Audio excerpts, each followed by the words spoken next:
Baik, selamat pagi semua saya ucapkan kepada para peserta pelatihan petugas K3 Kimia dan juga untuk para pendamping.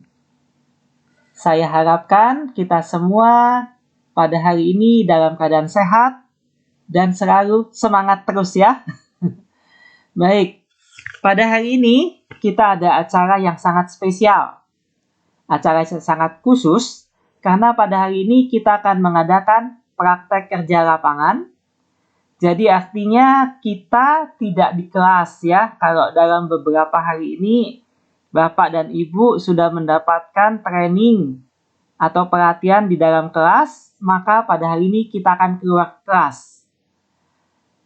Jadi kita akan melakukan perjalanan ke satu pabrik kimia dan kemudian kita akan di sana mengadakan praktek kerja lapangan. Dan untuk itu, kalau kita lihat di dalam slide, panitia sudah menyiapkan sarana.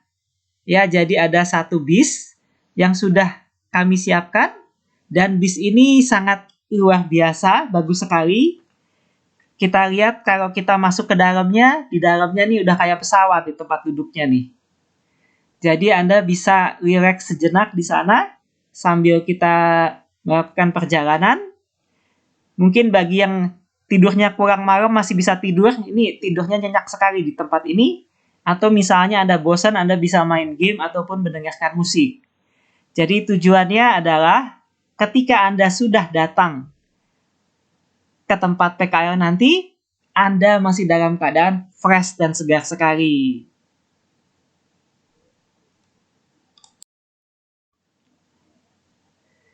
Silakan Bapak-bapak dan Ibu untuk menikmati hidangan yang sudah disiapkan, makanan dan minuman.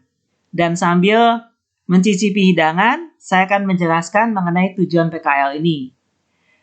Tujuan untuk PKL ini adalah untuk menjalankan kurikulum pelatihan petugas K3 Kimia yang sudah ditetapkan. Sehingga PKL ini sifatnya adalah wajib untuk diikuti. Dan di dalam menjalankan PKL ini, Anda nanti diminta untuk melakukan identifikasi bahaya di tempat kerja, serta memberikan rekomendasinya kepada pihak manajemen. Dan rekomendasi ini akan digunakan untuk meningkatkan kinerja dari program K3 yang sudah ada. Jadi sangat penting sekali ya.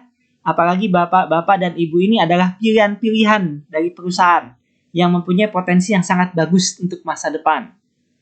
Manfaatnya apa? Nah, manfaatnya adalah para peserta nanti akan memiliki pengalaman yang unik di dalam melakukan identifikasi bahaya ini dan juga di dalam memberikan masukannya kepada manajemen. Dan ini merupakan pengalaman yang unik dan berharga yang Anda akan alami, apalagi Anda bukan di tempat kerja Anda sendiri. Jadi ini sangat menarik ya. Ada beberapa catatan penting yang harus saya utarakan, yaitu bahwa materi, tempat, lokasi, maupun isi dari film yang Anda lihat ini hanya merupakan suatu gambaran fiktif dari pabrik kimia. Jadi bukan merupakan kenyataan sebenarnya. Banyak sumber-sumber yang diambil dari internet maupun dari sumber-sumber lainnya. Dan materi ini pun juga hanya digunakan untuk tujuan pembelajaran PKL saja. Jadi digunakan untuk kalangan terbatas dan bukan digunakan untuk tujuan komersial. Jadi bila ada kesamaan, ini bukan merupakan unsur kesengajaan. Baiklah, selamat menikmati acara PKL ini. Semoga Anda mendapatkan banyak manfaatnya. Dan saya, Pak Bahariwan, adalah sebagai tour guide Anda.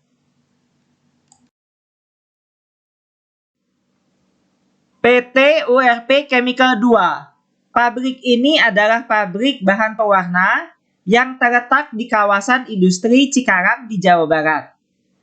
Dari tempat training kita akan menaiki bis Dan perjalanan ke sana akan memakan waktu sekitar 1,5 jam. Nah, perjalanan ini kita akan melewati jalan tol yang cukup panjang, sehingga mungkin kita dapat beristirahat beberapa saat sebelum kita sampai ke tempat tujuan.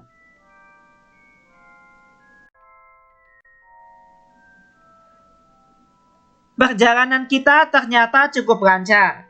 Dan saat ini kita sudah sampai pada perusahaan yang dituju. Kita lihat bahwa pintunya masih tertutup dengan rapat. Dan saya akan turun sebentar. Kemudian saya akan mengurus untuk visitor card serta pelaporan kepada security agar kita diizinkan untuk memasuki perusahaan ini.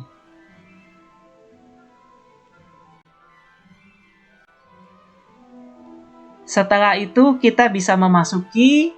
Nah, sekarang pintu sudah dibukakan. Kita sekarang memasuki tempat yang sangat menyenangkan di sini. Kita langsung menuju parkiran dan kita lihat ternyata ini cukup luas juga pabriknya ya. Dan juga masih hijau-hijau, jadi masih segar sekali. Sangat berbeda sekali dengan di kota besar yang banyak kendaraan dan lalu lintasnya. Di sini udara terasa segar sekali dan nyaman.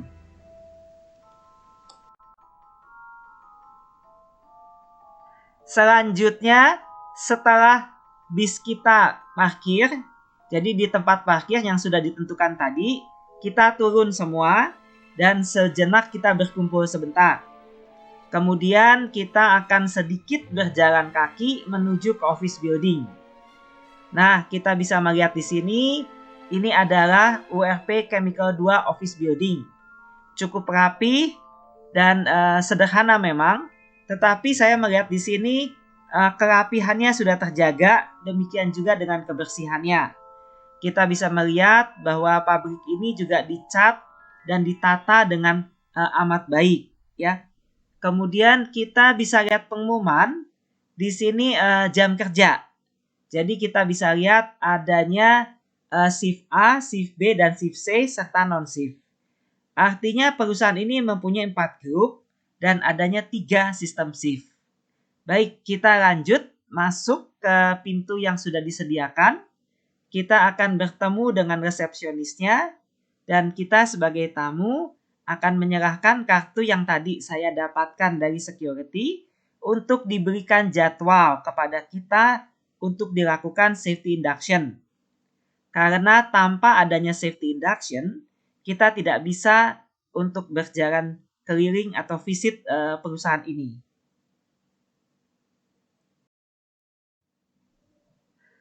Begitu kita memasuki lobby, kita bisa lihat ruangan yang cukup bersih. Tetapi yang menarik buat saya, bahwa di salah satu ujung lobby ini, kita melihat adanya lemari peraga. Dan ini tentu saja ditujukan untuk kita tamu-tamu yang belum mengenal mengenai pabrik ini. Di dalamnya kita bisa melihat adanya contoh-contoh. Yang pertama kita melihat di situ adanya serbuk dari satwa warna. Jadi ada yang berwarna biru, merah, ungu, kuning, hijau ya, macam-macam. Jadi inilah produk daripada pabrik ini sendiri. Jadi bentuknya itu bisa berupa serbuk. Kemudian pada gambar kedua, itu kita bisa lihat serbuknya itu dilarutkan ke dalam zat cair. Jadi produk dari perusahaan ini yang kedua adalah berbentuk cair yang dijual tentu saja di dalam IBC kontainer ataupun jerigen-jerigen. Selanjutnya kita bisa melihat pada gambar yang ketiga, di situ ada kain yang sudah didaying. Didaying itu artinya diberikan zat pewarna, sehingga kita bisa lihat kainnya itu mempunyai warna tertentu. Jadi sangat indah sekali kita lihat ya. Dan hebatnya di salah satu pojok dinding ini juga kita bisa melihat adanya pakaian-pakaian yang disusun. Dan inilah contoh-contoh pakaian yang sudah menggunakan bahan atau zat pewarna dari pabrik ini. Sangat indah sekali ya warnanya ya.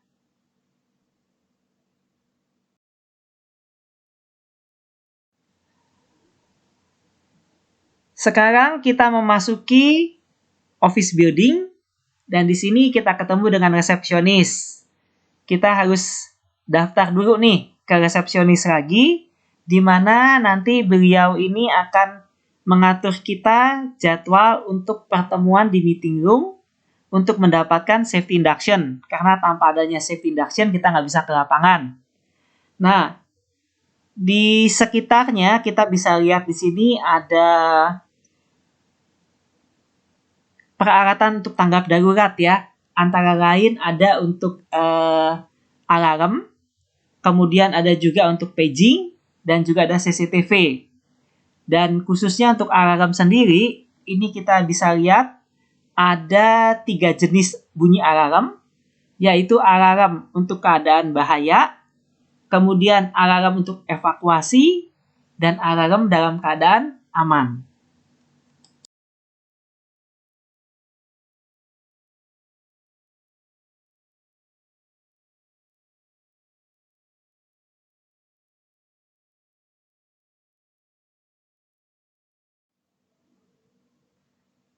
Setelah kita mendapatkan jadwal dari resepsionis, memang ini cepat karena memang kita sudah ditunggu tadi ya, maka kita akan melanjutkan perjalanan kita. Sekarang tujuan kita adalah menuju ruang pertemuan atau meeting room, dan di sana kita akan segera mendapatkan safety induction. Tetapi di dalam perjalanan ini kita bisa melihat-lihat dulu ya. Jadi pertama kita membuka pintu dari resepsionis menuju ke ruangan lain. Kita lihat di gambar sebelah kiri ya. Jadi kelihatannya di situ perjalanannya juga sangat rapi sekali, ruangan-ruangannya sangat bersih. Kita melihat adanya apar pada beberapa bagian dan juga adanya hidran ya. Dan ini sangat baik sekali untuk tanggap darurat. Kalau kita memandang ke atas, pada beberapa titik kita juga bisa melihat adanya alarm ya. Jadi di sini ada untuk detektor, fire detector yang kita lihat di sini. Kemudian pada pintunya, ada beberapa pintu yang kita lihat di sana, dia mempunyai tombol push button untuk alarm. Jadi karyawan di sini kalau dia menemui adanya ya mungkin kebakaran, dia bisa menekan push button ini agar nanti alarm bunyi dan kita semua tahu bahwa ini terjadi kebakaran. Jika terjadi kebakaran, kita juga bisa melihat ke atap di sana. Di situ terlihat adanya jalur-jalur evakuasi. Nah, jadi memang kelihatannya sudah ditata dengan rapi sekali oleh HSE-nya di sini ya. Dan kalau misalnya kita ada kenapa-napa, saya juga melihat pada beberapa dinding ya, di situ adanya kotak P3K. Jadi untuk tanggap darurat kelihatannya sangat baik sekali. Mari kita lanjutkan perjalanan kita.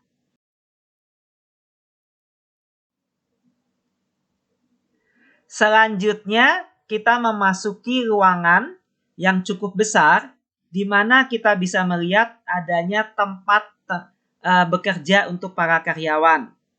Nah, kita bisa melihat setiap karyawan mempunyai fasilitas adanya kursi, kemudian adanya komputer ya, monitor, dan juga ada keyboardnya kelihatan di situ, dan juga adanya mouse.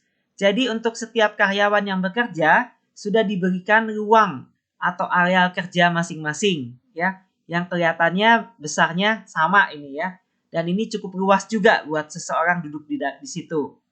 Kemudian juga kita bisa lihat mengenai kebersihannya, ternyata ruangan ini cukup bersih, bahkan kalau kita lihat di situ nyaman sekali untuk bekerja. Kita bisa melihat ada beberapa karyawan di situ yang bekerja. Kemudian kita di ujungnya tuh ada toilet ya, kita ke toilet sebentar karena kita dari tadi perjalanan cukup jauh juga ya. Nah, kemudian toilet ini juga kita lihat cukup bersih dan kami juga menemukan adanya checklist di toilet ini yang menandakan bahwa toilet ini ada perawatan yang cukup baik. Kita lanjutkan perjalanan kita. Setelah kita melewati atau berjalan melewati lorong yang panjang, akhirnya kita sampai pada meeting room.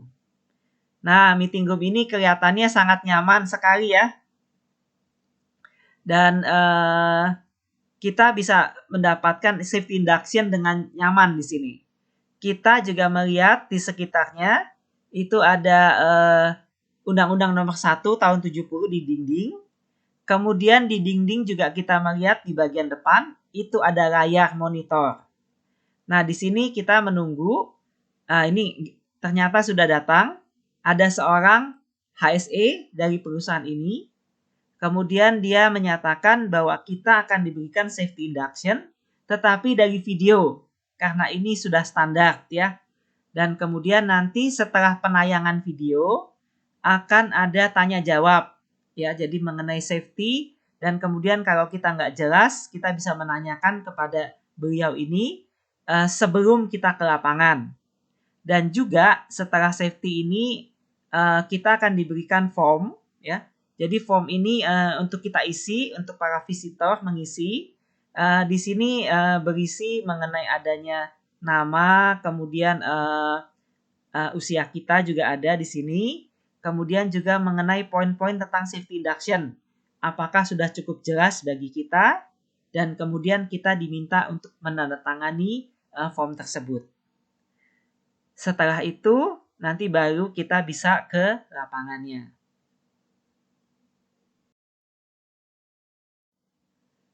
Baik, setelah itu kita siap sekarang untuk mengikuti safety induction. Maka videonya dinyalakan dan kemudian tombol on-nya untuk visitor dinyalakan juga, kita pencet ya. Kemudian di situ mulai muncul company profile. Jadi perusahaannya ini mempunyai nama PT Upaya Riksa Patra Chemical 2. Yang kemudian akte pendirian notarisnya ini adalah tahun 2012. Serta bentuknya atau jenisnya ini adalah PT, jadi perseroan terbatas. Lokasi ada di Cikarang, Jawa Barat. Dan jenis usahanya ini memang industri kimia dasar. Jadi ini memang perusahaan kimia ya. Dan produk utamanya yang dibuat di sini ini adalah zat pewarna tekstil reaktif.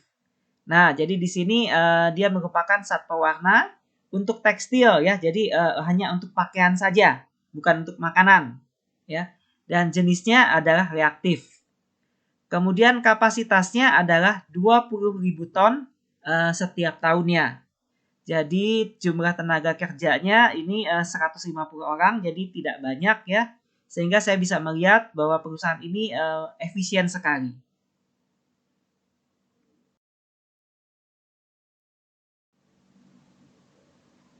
Mengenai visi dan misi dari perusahaan, kita bisa melihat di sini bahwa ini bagus sekali kata-katanya ya. We create world color. Jadi mereka yang membuat warna-warna di dunia ini.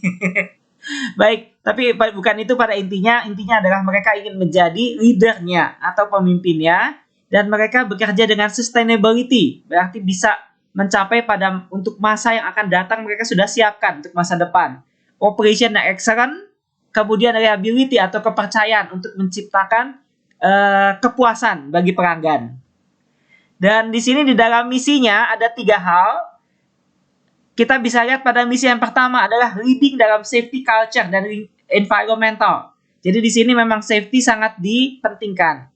Kemudian customer satisfaction, quality dan delivery itu adalah nomor 2. Continuous improvement nomor 3. Dan compliance ini adalah nomor 4.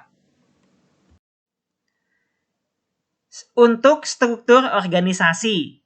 Jadi untuk sebagai kepala pabriknya, di sini adalah seorang site manager. Di mana site manager tadi ada 2 staf khususnya, yaitu untuk peran kasir, jadi ini untuk kasirnya, dan juga untuk MRP dan SAP data officer. Jadi di sini MRP dan SAP data officer ini bertugas untuk mengumpulkan data-data dan juga untuk mengatur data-data di dalam komputer. Kita lihat mereka sudah menggunakan SAP ya sebagai basicnya untuk computerized di perusahaan ini. Jadi pemesanan, terus penyimpanan barang, terus kemudian work order, maintenance, kalibrasi, itu semua diatur di dalam SAP. Demikian juga untuk pembelian, delivery, semua sudah ada di dalam SAP ini. Nah, kemudian ada beberapa manajer. Kita lihat ada 7 orang manajer di sini. Yang pertama adalah QC manager. Nah, QC manager ini adalah seorang manajer yang mempunyai tugas untuk mengevaluasi mengenai mutu dari perusahaan ini. Ya, jadi misalnya hasil dari produk proses produksi diambil oleh QC, dicek, dan kemudian kalau speknya sudah sesuai akan dirilis. Kemudian HSE dan proses manager. Fungsinya di sini adalah sebagai proses manager, maka dia bertanggung jawab terhadap bahan baku sampai kemudian proses-proses yang ada di produksi. Sintesa yang ada di produksi ini juga dipegang oleh dia, dan kemudian nanti kalau sudah selesai baru hasil akhirnya diberikan kepada QC. Nah, departemen ini juga mengelola mengenai HSE-nya. Jadi HSE dipegang oleh departemen HSE ini. Sedangkan untuk quality atau ISO 9001 dipegang oleh QC atau quality control. Selanjutnya adalah production manager. Di sini kita sudah jelas ya tugasnya apa. Tugasnya adalah untuk memproses dan memproduksi zat pewarna ini. Engineering manager juga sudah jelas sekali. Di sini dia mempunyai tugas untuk maintenance, untuk kalibrasi, dan juga untuk perbaikan-perbaikan jika dibutuhkan oleh perusahaan ini. Juga misalnya ada perubahan alat atau pembelian alat ya, investasi yang baru, maka engineering manager juga terlibat di dalam project-project. Peran admin ini adalah misalnya seperti HR-nya di sini ya. Jadi dia ini bertanggung jawab juga untuk admin yang ada di pabrik ini, termasuk juga untuk pembayaran gaji tentu saja. Oke, lanjutnya adalah controlling manager, di mana controlling manager ini mempunyai fungsi ada beberapa, di antaranya adalah untuk aset daripada perusahaan ya. Jadi misalnya penomoran daripada aset, jumlah aset ya, kemudian perencanaan daripada pabrik ini untuk memproses, misalnya untuk kedatangan barang, untuk berapa banyak yang akan dibuat ya atau diproduksi. Nah, tentu saja ini dia harus berhubungan dengan MRP officer ya, dan juga untuk sales. Kemudian untuk pengiriman ya, itu masuk kepada controlling manager. Warehouse manager fungsi utamanya adalah untuk penyimpanan.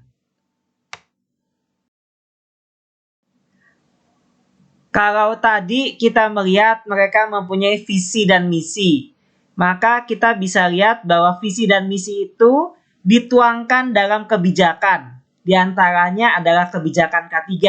Di sini mereka memiliki 4 poin untuk kebijakan K3 tadi, yaitu yang pertama adalah membuat tempat yang aman atau zero accident, kemudian melibatkan dan melatih karyawannya, kemudian kepemimpinan yang mempunyai komitmen dan prinsip continuous improvement.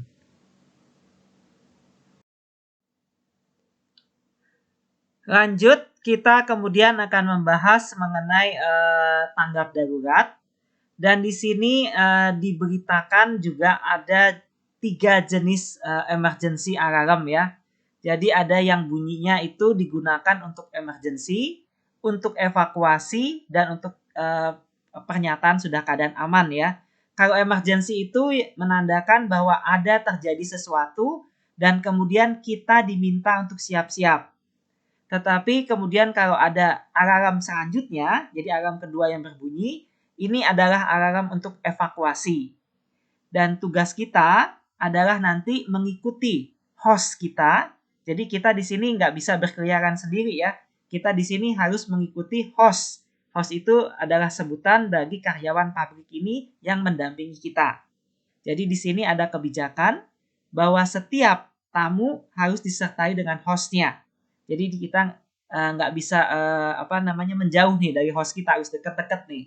Nah, ketika terjadi adanya alarm untuk evakuasi, maka kita bersama-sama dengan host akan keluar dari ruangan ini, mengikuti yang ada di dalam peta ini ya untuk emergency evacuation plan-nya. Kita keluar dari admin office, kemudian kita akan menuju tempat fire assembly point E ya. Ini kalau kita lihat ini tempatnya adalah tempat tadi kita parkir mobil di sana. Jadi kita sudah tahu tempatnya ya. Tetapi walaupun tahu tetap kita harus mengikuti hostnya. Kita tidak bisa jauh-jauh dari hostnya.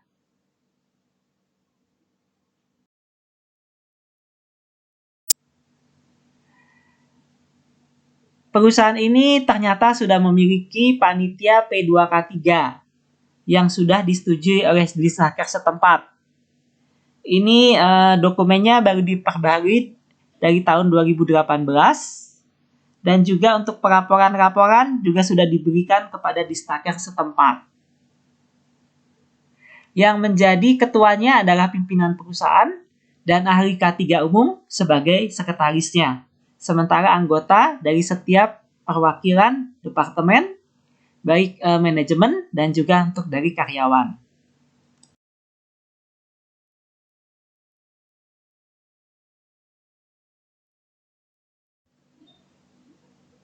Untuk memastikan keselamatan dan kesehatan kerja, maka kami memiliki beberapa ahli ataupun petugas K3 yang berada di dalam hampir semua departemen. Kemudian kalau kita lihat di sini kita punya ahli kebakaran, ahli K3 konstruksi, ahli K3 kimia, petugas K3 kimia, ahli K3 umum, kemudian dan beberapa hal yang lain lagi ya. Kemudian kalau kita cek lagi di sini untuk forklift ya. Forklift itu jumlahnya 24. Nah, karena jumlah karyawan kami tidak mencukupi, maka kami ada outsourcing sebanyak sekitar 14 orang yang digunakan untuk hanya di gudang saja. Perusahaan ini juga sudah memiliki sertifikat manajemen sistem dan yang paling penting adalah mereka sudah memiliki SMK 3.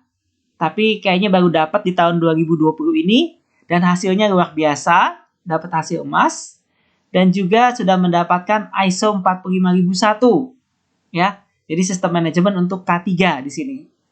Jadi sudah pengakuan internasional cukup bagus sekali dan juga memiliki sistem 5R. Jadi ada penanggung jawabnya, peran manajer, kemudian setiap departemen ada perwakilannya dan juga sudah ada auditornya. Jadi sudah diaudit untuk sistem 5R-nya ini untuk kerapihan di dalam perusahaan ini sendiri. Untuk tim tanggap darurat, kita memiliki ada setiap shift memiliki personil, demikian pula untuk non-shift ya.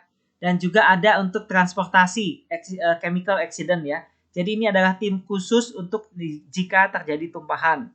Tetapi kita fokus pada grup 1 sampai grup 4, itu adalah tim untuk shift ya. Di sini terdiri atas tim untuk fireman, di mana ini adalah tim kebakaran. Kalau kita lihat untuk tim kebakaran ini, kita memiliki 1 orang petugas kebakaran atau ahli kebakaran ya, kelas A. Itu di sini kita bisa lihat ada 1 orang. Kemudian untuk kelas B-nya, kita bisa melihat ada 4 orang. Dan tentu saja ini menjadi 5 ya dengan non-shift-nya. Kemudian ada lagi untuk kelas C. Nah, untuk kelas C ini juga terdiri dari 16 orang. Nah, kalau kita lihat di bawah itu kelas C ada yang warnanya merah ya. Kemudian itu ada totalnya ada untuk grup shift ada 8. Kemudian sisanya yang kan di situ ditulis 16 ya. Sisanya tuh di atas. Yang di fireman yang warnanya merah itu adalah yang kelas C-nya. Kemudian kelas D itu kita memiliki ada 19 orang totalnya. Jadi kalau kita lihat di sini untuk jumlah tim emergency response ini sudah memenuhi persyaratan. Ada lagi untuk petugas P3K. Untuk petugas P3K, setiap shift ini memiliki 3 orang, termasuk juga untuk non-shift ya. Terus ada petugas K3 kimia, di sini ada 1 orang, serta ahli K3 kimianya juga di sini ada 1 orang. dan mereka tergabung dalam grup emergency response team yang mereka mempunyai meeting ya. Jadi mereka punya jadwal meeting reguler itu adalah 1 kali dalam sebulan.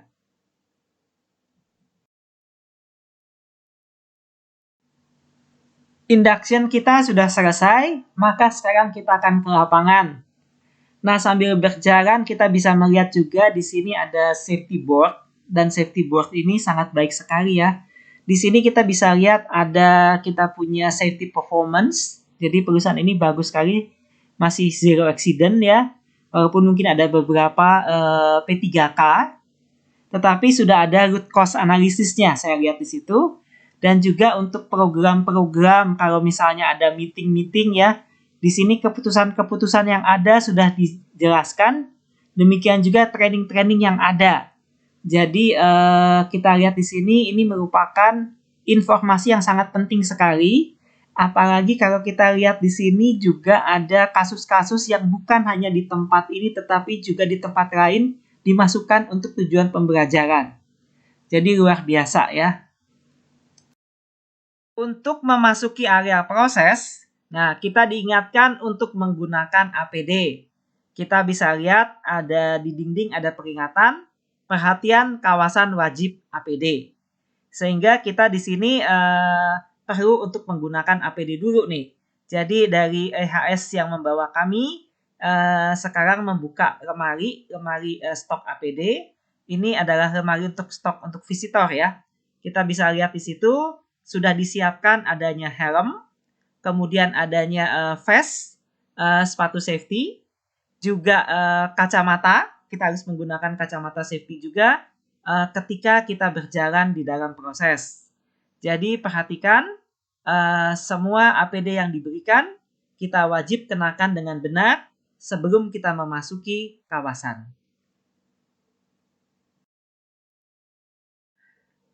Setelah kita menggunakan APD kita dengan lengkap, maka sekarang HSE officer-nya akan membawa kita untuk keliling.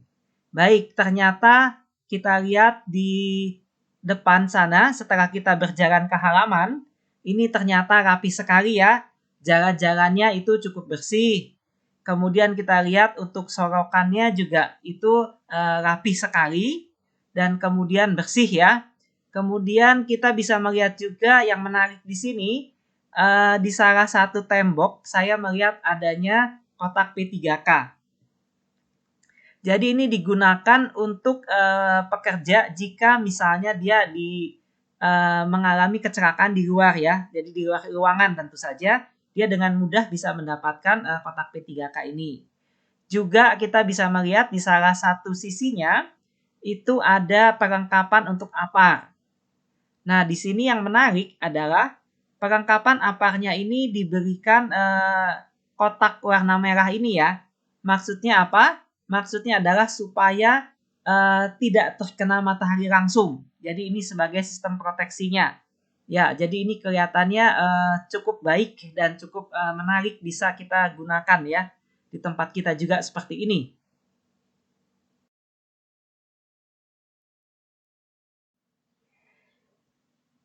Nah, dari gedung utama office building kita berjalan ke belakang dan kita melihat di situ ada production building. Production buildingnya sungguh luar biasa di sini. Kita sekarang akan menuju production building dan di dalam production building ini ada gudang atau warehouse. Kemudian ada 3 line untuk sintesa, 3 jalur sintesa. Kemudian ada mesin dryer. Kemudian ada juga blender atau mixer ya. Dan kemudian ada ketel untuk standarisasi. Untuk tenaganya ada ketel uap ya. Ada 2 di sini dengan kapasitas masing-masing 8 dan 22 bar. Bahan bakunya ini 50% impor dan 50% lokal. Dan kemudian pemasaran, wah ini pemasaran ternyata hasilnya bagus ini. Lebih banyak yang dijual di luar ya. Sedangkan pasaran lokal itu hanya 20% saja. Di dalam production building, kita akan masuk ke kantin ya. Di sini kita akan bertemu dengan production officer, dan production officer ini adalah orang yang akan membantu kita berkeliling untuk visit di area produksi. Kenapa? Karena memang di sini yang dapat memberikan penjelasan secara terperinci adalah nanti personel dari departemen yang terkait.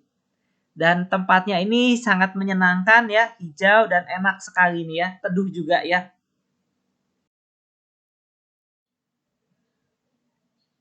Baik, kalau kita lihat lagi di sini ada klasifikasi dari zat pewarna. Dan yang dibuat di sini ini adalah zat warna reaktif ya. Jadi pabrik ini mengadakan suatu reaksi kimia sintesa, jadi disebut sebagai synthetic dyes. Jadi ini synthetic dyes itu berarti nanti bahan-bahannya akan dimasukkan ke dalam vessel, kemudian dia akan diaduk di sana, dan di situ terjadi reaksi kimia.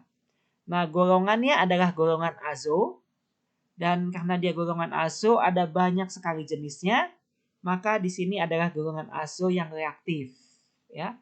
Jadi inilah yang akan dibuat di sini. Di sini kalau kita lihat di bahan bakunya ada banyak sekali ya. Ini ada juga yang korosif kayak misalnya caustic soda, HCl, asam sulfat ya, sulfuric acid.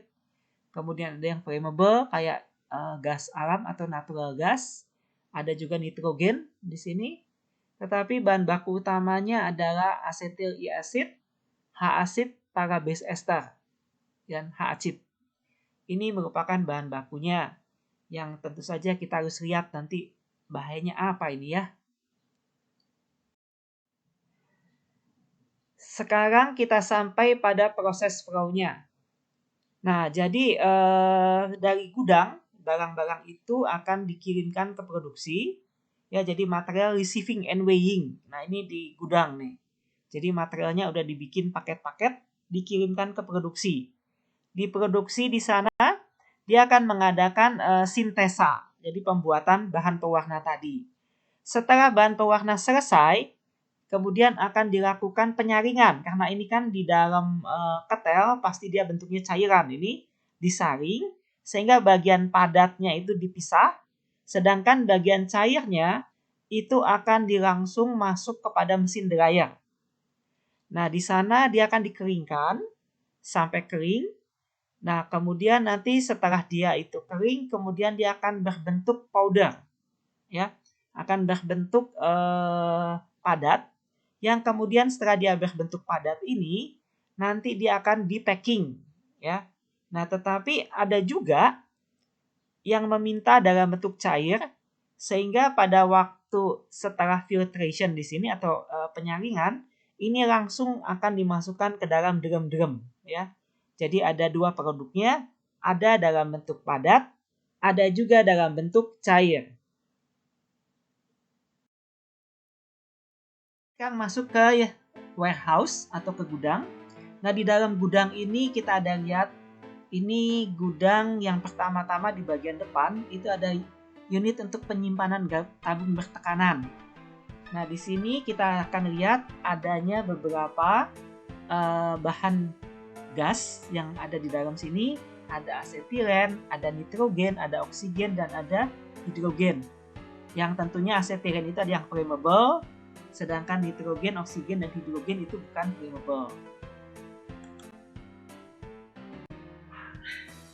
Masih di dalam gedung produksi, kita sekarang menuju lantai 0, jadi lantai yang paling bawah.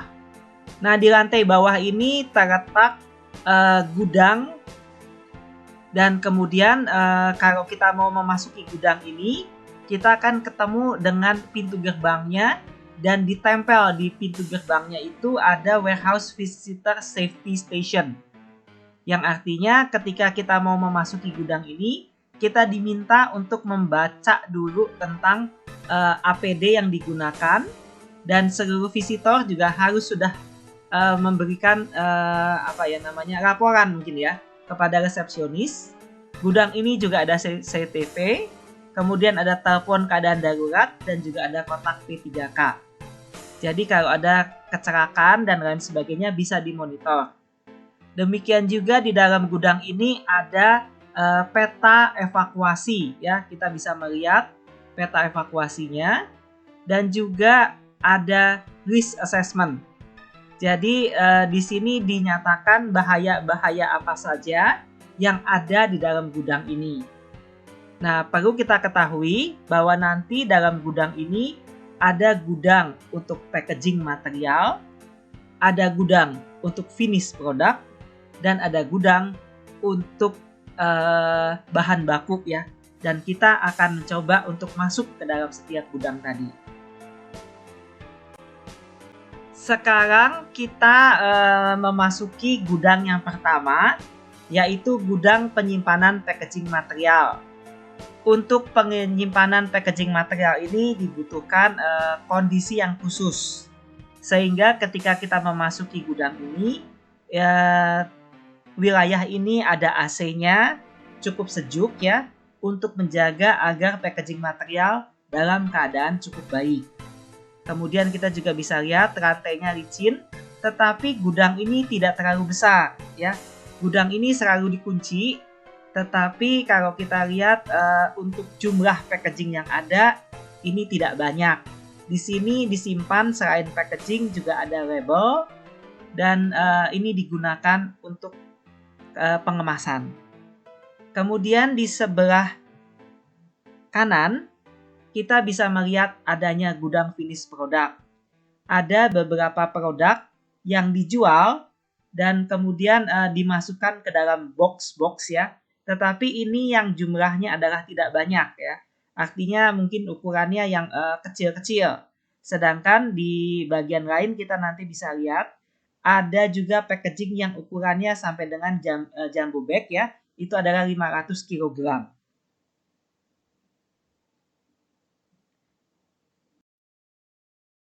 Masih di gudang finish product.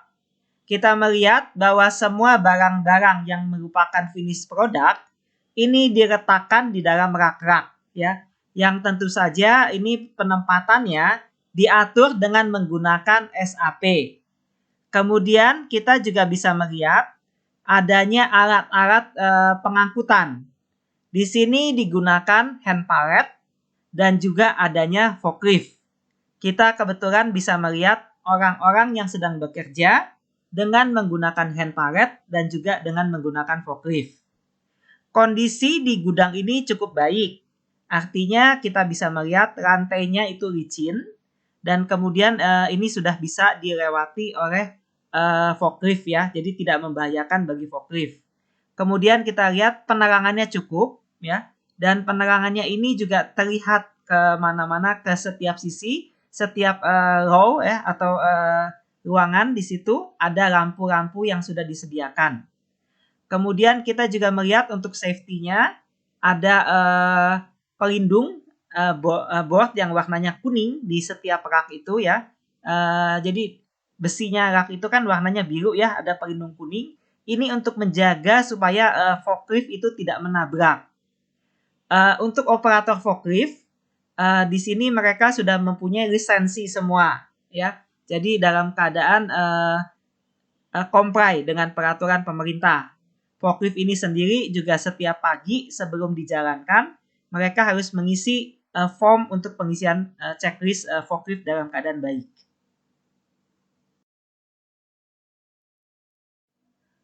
Untuk perlengkapan keselamatan kerja di gudang ini ya, kita bisa melihat di situ adanya kotak P3K, kemudian kita juga bisa melihat adanya APAR, safety shower, dan juga adanya alarm.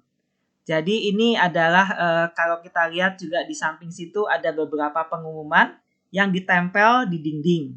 Nah, kita bisa melihat ada pintu, kita masuk ke dalam pintu itu untuk menuju kepada ruangan berikutnya.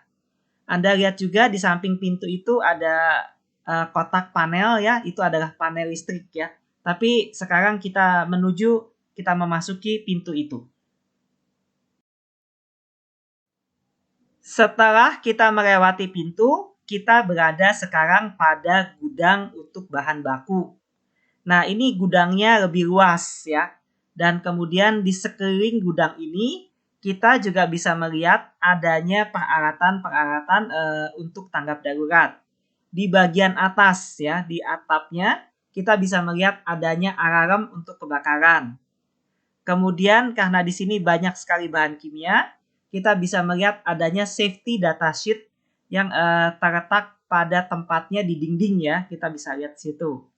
Kemudian di dinding juga bisa dilihat adanya seperti safety data sheet tapi kecil ini ya. Ini hanya untuk informasi-informasi yang penting saja untuk material tadi. Jadi setiap material sudah memiliki SDS-nya masing-masing. Kemudian kita juga bisa melihat di dinding ada juga untuk push button untuk fire ya. Jadi jika terjadi tanggap darurat, operatornya akan memencet push button ini sehingga alarm akan berbunyi. Kita juga bisa melihat untuk shower. Ada showernya juga yang berwarna hijau terletak di dinding. Dan juga di sekitarnya ada juga emergency spill kit ya untuk menghadapi tumpahan. Kita lihat juga di sini untuk kondisinya, Anda bisa lihat lampu-lampunya cukup terang. Lantainya juga tidak jauh dari yang tadi ya. Maksudnya dari warehouse yang tadi, ini juga licin dan sangat baik sekali. Jadi kondisinya sudah bagus.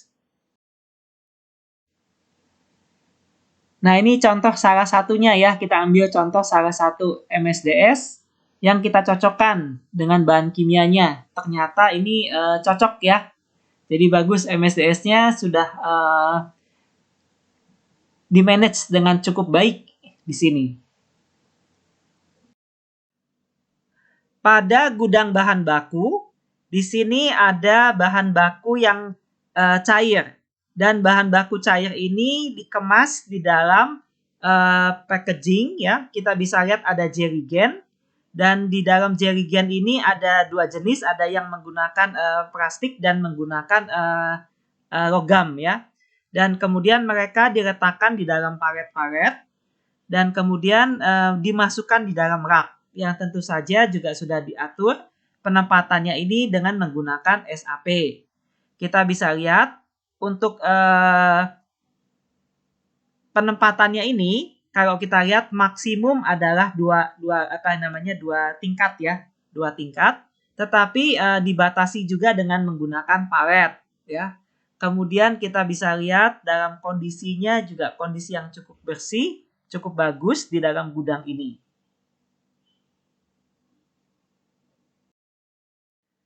Sekarang kita di areal masih area bahan baku ya, tetapi ini untuk yang bahan baku padat. Kita bisa melihat adanya bahan baku padat yang dimasukkan di dalam karung. Ini kita bisa lihat adalah caustic soda. Kemudian dia diletakkan di dalam palet. Dan kemudian ada juga yang sudah kayak contohnya jumbo bag ini ya. Dia juga dimasukkan di dalam palet dan diletakkan di dalam rak-rak. Jadi semua bahan baku sudah dimasukkan di dalam rak. Dan ini sudah ada yang mengaturnya, yaitu dengan menggunakan SAP tadi. Di sini kita juga bisa melihat ya di gambar sebelah kanan bawah itu kita bisa lihat adanya pagar warna kuning. Ini sebenarnya adalah safeguard supaya forklift itu tidak membentur rak ini dan yang parahnya adalah terjadi tumpahan dari bahan baku ini.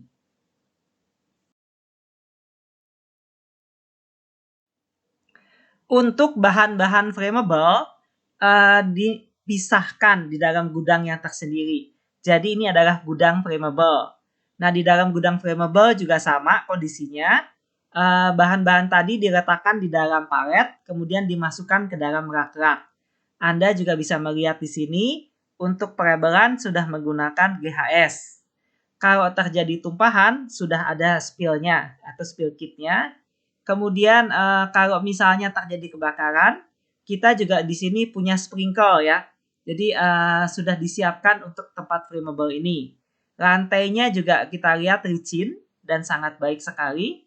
Bagus dan ini kita menggunakan forklift untuk pengangkutannya yang forklift baterai ya.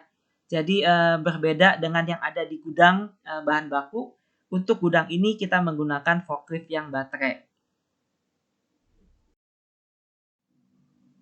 Dari lantai 0, sekarang kita naik tangga menuju ke lantai 1. Dan di dalam lantai 1, kita bisa melihat adanya laboratorium. Di sini ada 2 lab, yaitu lab untuk proses dan juga lab untuk quality control. Nah, tetapi kalau kita mau memasuki lab tadi, sebelumnya juga di sini ada beberapa perhatian ya untuk safety-nya. Terutama APD-nya sudah harus lengkap. Kemudian juga adanya alarm di sana, memastikan kalau terjadi kebakaran, di sini semuanya bisa terdengar alarmnya dan kita bisa mengadakan evakuasi. Ketika kita membuka pintu, maka lab yang pertama kita kunjungi adalah laboratorium proses. Nah, di laboratorium ini ada 3 tugasnya. Yang pertama itu adalah untuk memeriksa bahan baku. Jadi bahan bakunya sudah harus bagus sebelum masuk ke dalam produksi. Yang kedua, memeriksa yang namanya in-process control.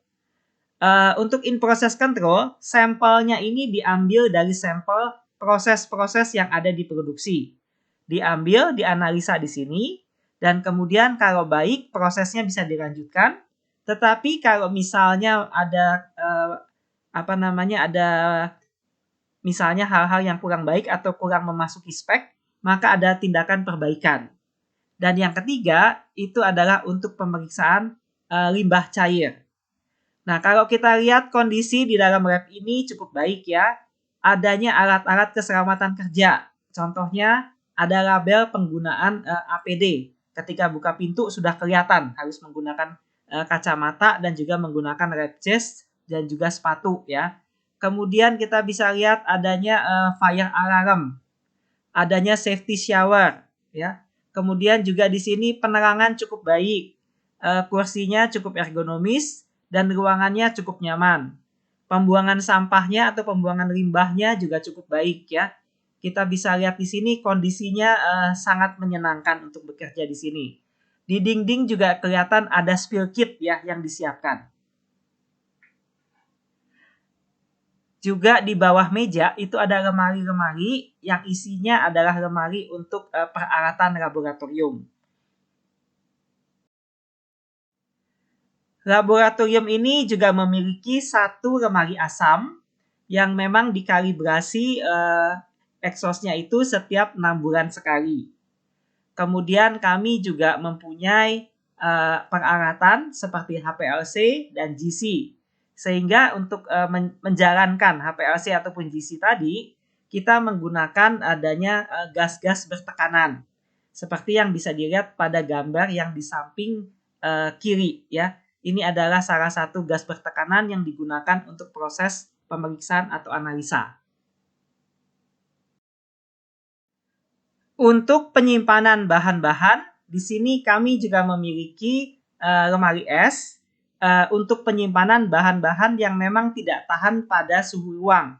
Jadi bisa bahan baku ataupun reagen-reagen yang dipakai untuk analisa kita masukkan di dalam lemari pendingin ini.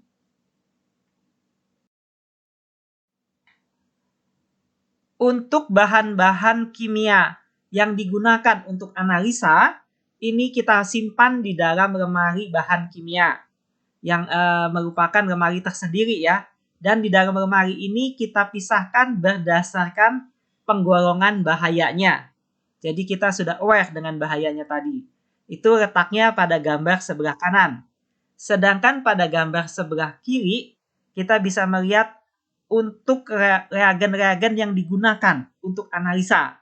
Nah, kalau ini reagennya ya, jadi ini kan butuh pengenceran. Ini kita letakkan dalam meja yang cukup besar, jadi ini bisa diambil setiap saat. Kalau misalnya memang dibutuhkan untuk melakukan analisa. Untuk bahan-bahan yang korosif, kita simpan atau kita sendirikan di dalam lemari untuk penyimpanan bahan-bahan korosif yang bisa kita lihat pada gambar sebelah kanan. Sedangkan kalau untuk bahan-bahan yang flammable, kita juga masukkan dalam lemari tersendiri, yaitu lemari untuk bahan-bahan flammable. Ini juga kita kunci lemarinya.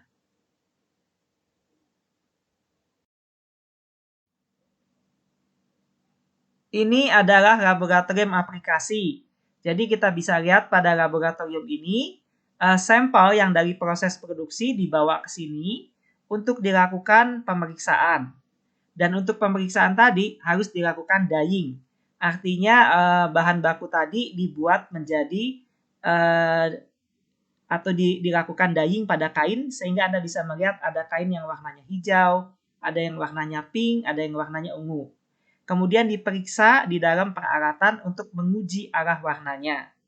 Selain itu, pengujian ini ada beberapa parameter yang lain, sehingga bisa dilakukan juga di dalam lemari-lemari asam jika memang pengujiannya itu membahayakan.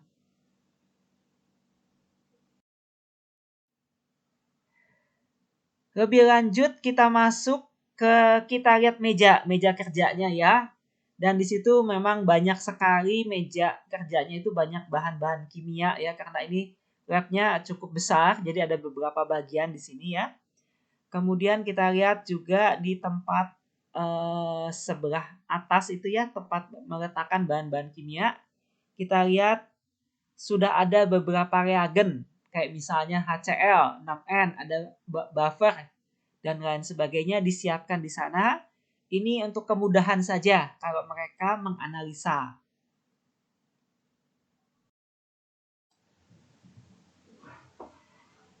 Di sini juga kita bisa lihat adanya ruangan khusus dan di dalam ruangan ini juga banyak sekali bahan-bahan yang berbahaya. Dan ini penyimpanannya sudah ada, jadi yang flammable di dalam lemari khusus.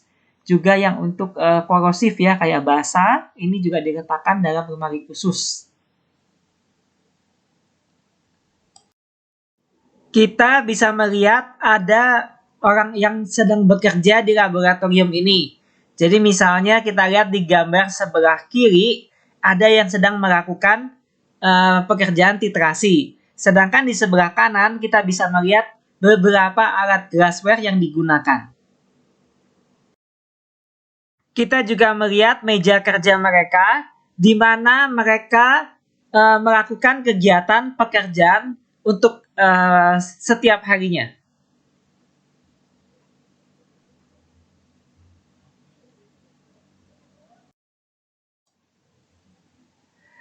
Lebih lanjut kita lihat juga di sana untuk fasilitas di dalam lab ini, terutama fasilitas tanggap daruratnya. Jadi sudah ada kotak P3K, sudah ada juga spill, jadi untuk kalau terjadinya tumpahan ya. Kemudian ada juga shower. Shower ini digunakan kalau misalnya ada yang terkena bahan kimia yang beracun. Kita juga bisa melihat adanya APAR di situ dan juga adanya push button untuk alarm ya. Jadi kalau ada alarm ini bisa dibunyikan dari tempat ini. Juga kita bisa lihat di situ adanya jalur evakuasi. Arahnya kemana ya? Ini memang pintunya satu, jadi dia digunakan sebagai fire safety door juga di sini. Kemudian kita bisa melihat ada beberapa tank farm yang lainnya. Jadi perusahaan ini memang cukup banyak tank farmnya. Kalau saya tadi tidak salah dengar, mereka mempunyai ada sekitar 12 tank farm semuanya. Kita melihat di sini adalah tank farm untuk asam sulfat pekat. Karena di situ dituliskan kadarnya adalah 98%. Jadi masih ada uap-uapnya nih, pekat sekali di sini. Sifatnya korosif. Kebetulan kita sampai pada area loading unloading. Dan di sini kita bisa melihat adanya satu truk. Dia sedang melakukan unloading untuk bahan sodium nitrat. Di mana bahan ini adalah bahan yang beracun.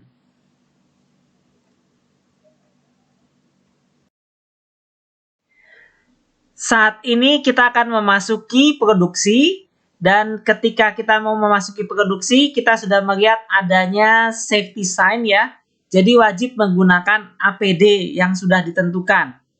Kemudian juga di situ ada namanya evacuation plan. Kalau misalnya terjadi tanggap darurat, juga ada kotak P3K dan juga untuk peralatan pemadam kebakaran juga sudah siap. Memasuki lantai 3, di sini adalah proses produksi. kita bisa melihat adanya production line yang berwarna biru dan warnanya merah. Kemudian kita bisa lihat di dalam sini proses ini dikatakan sintesa karena satu bahan baku akan direaksikan dengan bahan baku yang lain ya. Jadi proses yang pertama di sini disebut ya di asortasi. Kemudian kita bisa lihat untuk kondisi di ruangan ini juga sangat baik dan terawat serta rapih.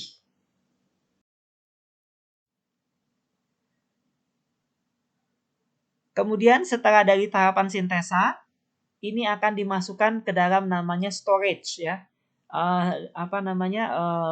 Storage tank. Jadi yang tadi dibikin kan ini sistemnya batch ya.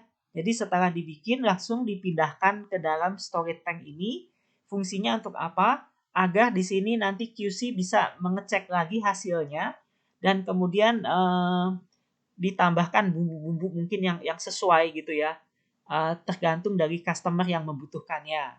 Dan ini semua sudah otomatis, jadi dia menggunakan DCS atau menggunakan namanya PLC7 yang semuanya sudah diatur secara computerized. Jadi kita bisa lihat yang diatur itu antaranya adalah pH, volumenya ya, suhunya ya. Ini kita bisa lihat salah satu contoh adalah pengaturan pH yang ada pada gambar di sebelah kiri. Jadi pengaturannya otomatis ini. Untuk pengendalian berbagai proses, misalnya proses pada sintesa, proses pada WWTP, proses pada semua proses produksi. Maka di sini dilakukan di dalam satu tempat yang disebut sebagai control room. Nah, minimal di sini ada 3 orang yang bekerja di dalam control room itu. Kemudian mereka akan mengecek semua kegiatan dengan menggunakan komputer, yaitu di sini kita menggunakan PCL7.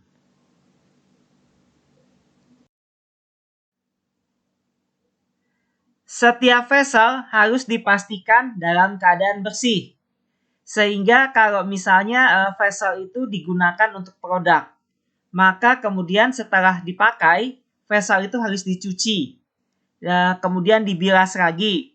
Nah, air pembuangan atau air pembilasan itu dikeluarkan lewat pipa-pipa, yaitu pada ujung pipa yang kita lihat pada slide yang ada di sini.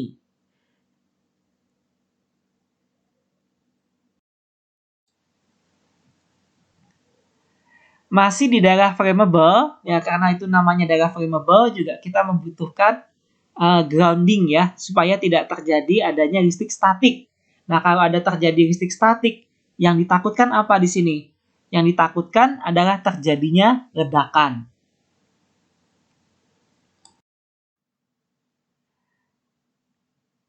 Nah, setelah dari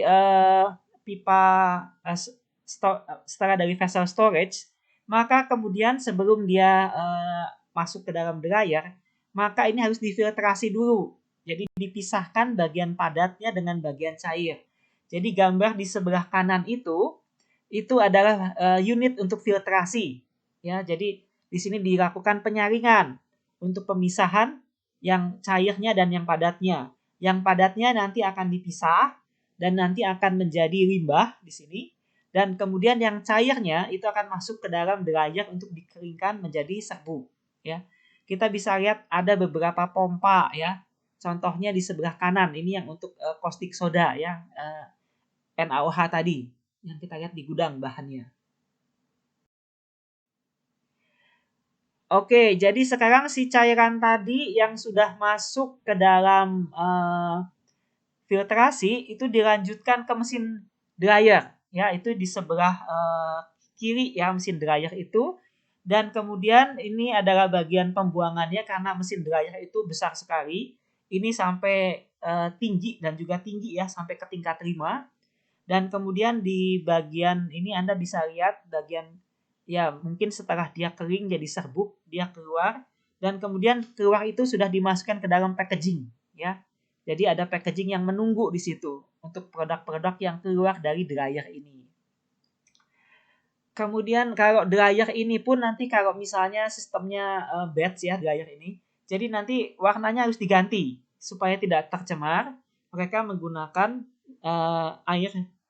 air bersih. Dan di sini pun ada pipa scrubber supaya nanti buangan-buangan dari debu-debunya ini nanti masuk ke dalam scrubber ini supaya nanti bisa udaranya dibersihkan ya, karena di sini banyak debunya ya. Kemudian Anda bisa melihat di sini di bagian sebelah kanan itu ada mesin mixing. Jadi yang tadi sudah di dryer kemudian dikeluarkan. Jadi ada beberapa zat warna yang memang harus dicampurkan ya. Jadi kayak misalnya mungkin warna warna merah sama mungkin mau dicampur sama warna kuning ya, atau mungkin warna apa gitu ya, tergantung pada formulasinya. Ya, jadi kayak warna coklat nih. Coklat ini adalah warna campuran, nggak cuma satu warna. Jadi ada beberapa warna sehingga dia harus di mixing ya. Ini adalah mesin mixing yang gambar sebelah kanan tadi. Nah, kemudian mixing ini juga ada ujungnya. Ujungnya kalau kita lihat di sebelah kiri itu adalah untuk pengeluarannya. Jadi dia dimasukkan ke dalam plastik bag yang cukup besar. Ini kita bisa melihat hasil daripada produksi tadi ya yang sudah selesai. Nah, sementara yang ukurannya besar, ini kita lihat ada seorang operator ya. Jadi ukurannya besar-besar sekali. Karena besar dia mungkin ya ini ergonomi ya. Jadi bisa menyebabkan penyakit akibat kerja. Nah, supaya ini tidak terjadi, maka ini menggunakan manual handling ya dengan vakum. Kalau kita lihat ada orang kebetulan yang sedang memperagakan pengambilan box-box tadi atau karton-karton tadi, dia sama sekali tidak menggunakan tenaga yang besar ya. Karena kenapa? Sudah ada vakum. Jadi gampang sekali dia tinggal nempelin si alatnya itu, kemudian diambil, diangkat, kemudian diletakkan di satu tempat di palet dan kemudian nanti tinggal dibawa oleh forklift ya ke gudang tadi. Kalau kita lihat di sini masih ada juga sisa-sisa produksi dalam bentuk cair ya. Nah, ini kenapa masih ada sisa produksi? Karena di dalam batch itu kan nanti kalau misalnya dikeluarkan dari dari mesin sintesa, jadi dari vesselnya tadi, itu pasti masih ada sisa-sisa sedikit-sedikit ya. Nah, sisa-sisa ini dikumpulkan dan tidak menjadi limbah. Kenapa? Karena dia akan dimasukkan ke dalam batch berikutnya. Jadi diharapkan nanti untuk waste-nya itu adalah zero waste ya untuk limbah ini. Kita juga bisa melihat di sini karena ini tadi bagian powder ya. Ini ada pengendaliannya. Di antaranya ada unit yang namanya adalah weighing unit ya. Di sini kalau kita lihat untuk penimbangan bahan baku. Jadi bahan baku ini tentu saja karena dia powder kan ada debu-debunya nih. Jadi di atasnya ada ini ya, ada suction ya yang disebut sebagai local exhaust ventilation. Dan ini kemudian akan dikeluarkan. Kemudian salah satunya kita bisa lihat di bagian sebelah kanan. Di sini ada namanya gravity settling chamber. Jadi debu-debunya yang dari berbagai tempat atau ruangan tadi ini akan dimasukkan menjadi satu di tempat ini. Kemudian kalau kita lihat di bagian bawahnya dari gravity settling chamber tadi, itu ada satu kotak yang berwarna orange dan ada rodanya. Jadi debu-debunya itu akan dikumpulkan di situ untuk selanjutnya ini akan dibuang ya. Atau dikategorikan sebagai limbah. Saya nggak jelas ini. Nanti kita lihat aja dalam slide berikutnya. Demikian juga untuk tanggap daruratnya. Jadi kita bisa lihat di sini ada pintu untuk ini ya, pintu untuk fire door. Kemudian ada hidrannya, ada alarmnya di sini. Dan ini kelihatannya sangat bagus sekali ya, karena terawat dengan baik sekali. Setelah dari produksi, sekarang kita masuk menuju kepada engineering. Jadi di engineering ini kelihatan sangat rapi. Ini dari depan ya. Kita akan masuk ke dalam sekarang. Kita juga bisa melihat di sini peralatan untuk melakukan pengelasan ya. Jadi ada tabung asetilen dan juga adanya tabung oksigen di situ ya. Juga kita bisa lihat perlengkapan-perlengkapan yang ada di sini.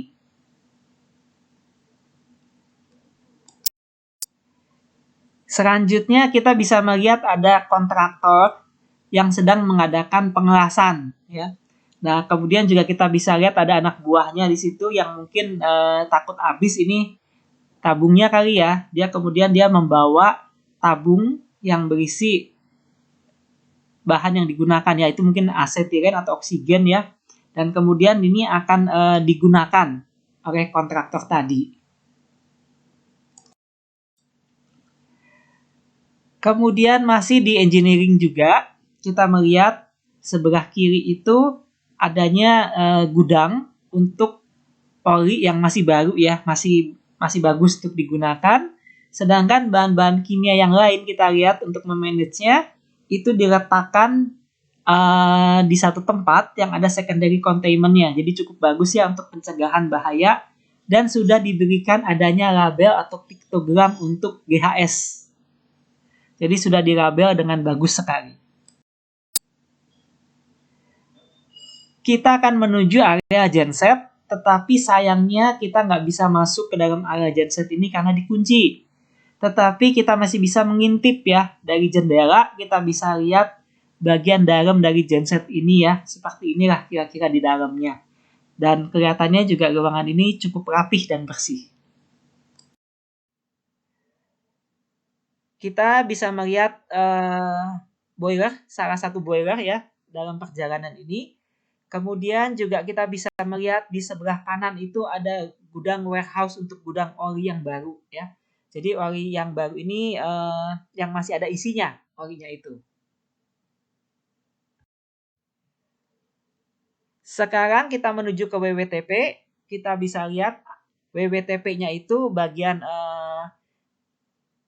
ini bagian penerimaan limbah di sebelah kiri ya. Kemudian kita bisa lihat juga kiri bawah itu adalah kondisi limbahnya yang kelihatannya begitu pekatnya hitam. Kemudian di sebelah kanan kita melihat di WWTP itu ada H2SO4 dan NaOH. Ini dipakai untuk menyeimbangkan pH supaya pH-nya itu dalam keadaan netral. Ini adalah WWTP-nya sendiri ya, atau wastewater treatment plant-nya. Jadi di sini dikerjakan bahwa bahan tadi atau cairan limbah tadi akan masuk ke dalam WWTP ini, kemudian dia akan dipecah atau di-crack secara kimia pada suhu yang cukup tinggi. Ini suhunya sekitar mungkin hampir 180 derajat, dan kemudian dia itu kemudian juga diberikan oksigen murni, dan juga dia kemudian dipecah bahan kimianya ini sehingga kemudian akan dapat dilanjutkan menuju ke biological yang di bagian belakang, dan Anda bisa lihat di biological ini adalah tempatnya bakteri. Untuk limbah padat yang paling banyak adalah limbah dari penyaringan atau proses filtrasi di produksi. Limbah ini diambil, kemudian dibawa ke gedung TPS atau tempat penyimpanan limbah sementara. Nah, di sini dimasukkan ke dalam drum-drum, kemudian setelah itu drum itu diberikan label ya, label yang jelas berwarna kuning, kemudian ditutup dengan plastik, dan kemudian akan diangkut oleh pengelola yang sudah berizin. Ya, ini sudah kita lakukan selama bertahun-tahun. Untuk fasilitas kesehatan, kami memiliki ruang P3K. Dan di sini ada seorang dokternya yang bertugas hanya pada hari Selasa dan hari Jumat saja. Dokter ini bekerja pada shift normal saja. Kemudian kami juga memiliki satu orang perawat yang bekerja hanya juga pada shift normal, tetapi dari Senin sampai dengan Jumat. Jadi kalau pas ada karyawan yang datang memiliki masalah kesehatan, Kalau dokternya tidak ada, maka dia bisa bertemu dengan perawat, dan memang jika masalahnya berat, maka perawat itu akan mengkoordinasikan dengan dokter. Kemudian dokter ataupun perawat ini hanya ada pada shift normal saja. Sedangkan pada shift B dan shift C, di sini kami memiliki beberapa orang petugas P3K. Jadi mereka yang akan melakukan penanganan jika terjadi kecelakaan ataupun jika terjadi keadaan yang darurat.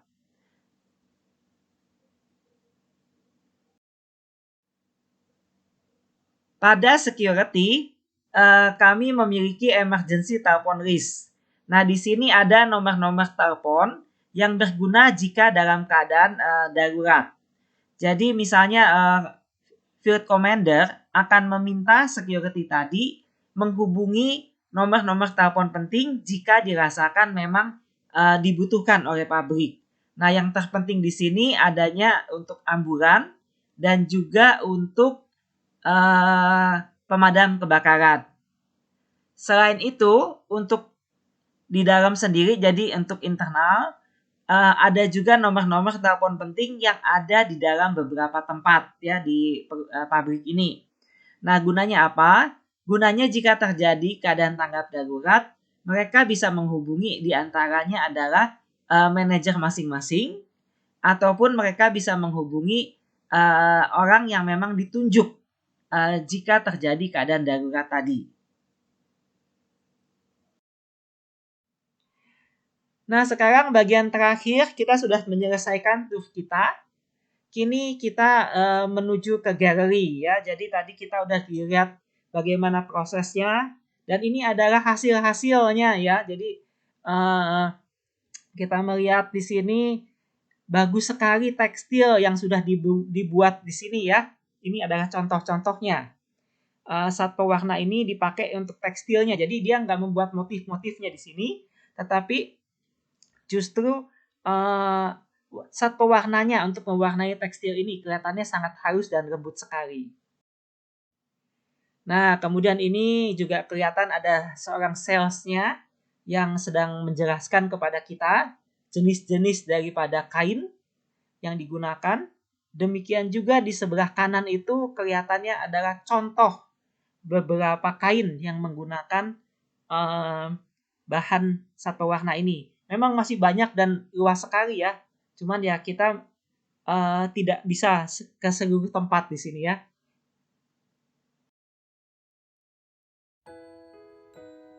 Akhirnya perjalanan kita selesai. Kita sampai di kantin. Nah, kantin ini wah asik banget ya. Suasananya nyaman sekali. Udaranya juga sejuk. Kemudian banyak tanaman jadi segar. Jadi kita yang capek ini kelihatannya kalau di sini tuh nyaman sekali dan gak mau pulang di sini ya.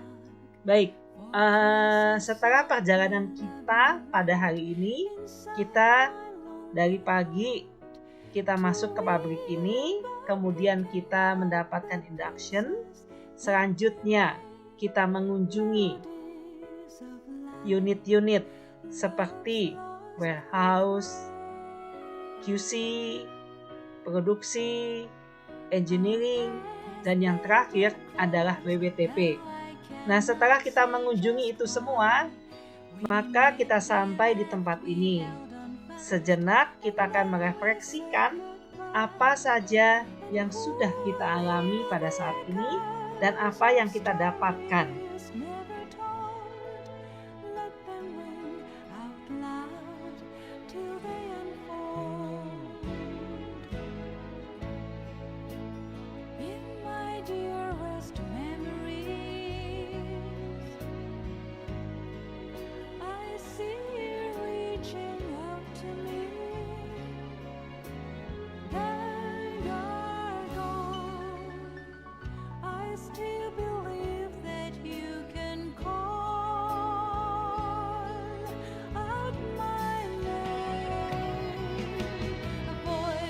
Baik, terima kasih kepada perusahaan yang telah memberikan kita kesempatan untuk melakukan PKL ini, kita sejenak akan mendapatkan makanan dan minuman ringan, dan setelah itu kita akan kembali untuk naik bis kembali.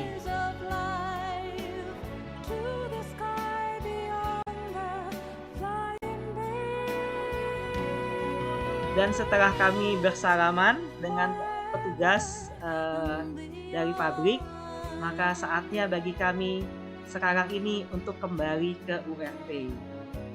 Jadi kita akan mengikuti atau naik ke bis yang yang tadi membawa kami, dan kemudian juga dalam perjalanan ini kita bisa santai sejenak, kita melepas lelah, dan juga kita menikmati alam yang segar ini, supaya nanti kalau kita sudah sampai, kita bisa segar lagi dan siap untuk tugas selanjutnya, untuk pelatihan petugas K3 Kimia.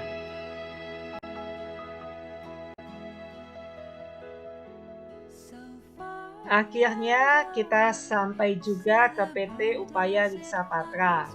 Saya ingin mengucapkan terima kasih kepada para peserta pelatihan ahli K3 Kimia dan juga para pendampingnya. Dan juga mohon maaf jika ada kekurangan dalam video ini, dan juga tetap semangat selalu, dan yakin bahwa kita semua akan mendapatkan begitu banyaknya pengalaman yang cukup berharga di tempat ini, yang akan membuat kita terkenang-kenang selalu ya.